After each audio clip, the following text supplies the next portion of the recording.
You do a lot of human rights and social issue pieces. So has that always been a bent of yours, or has that become more pronounced in recent years? I'm Jewish, so yes, it's in my blood. Okay. Human rights and civil rights have always been something that I've, fought for one way or another. Mm-hmm. And, and I'm unrepentant about it. You can call me, biased or whatever, but I don't care. Mm-hmm. I'm biased for humanity. I've been doing, national level work and my work being, published internationally. And, I like it. It's fun. I like doing what I do, but I want to have more of an impact that I can see.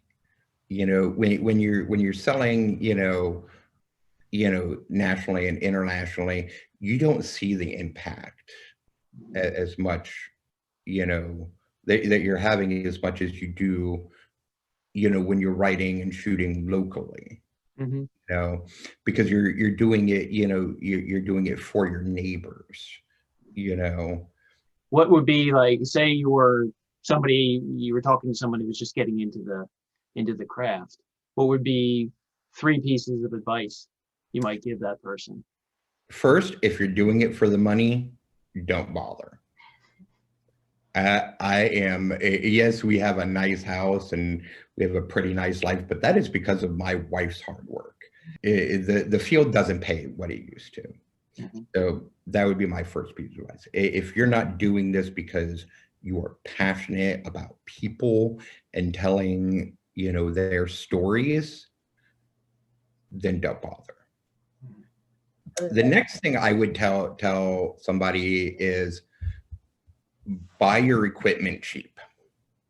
Buy used equipment, maybe a generation or two behind, what you have. Try to get the best equipment you can afford, but don't, go overboard on like costs, and stuff like that.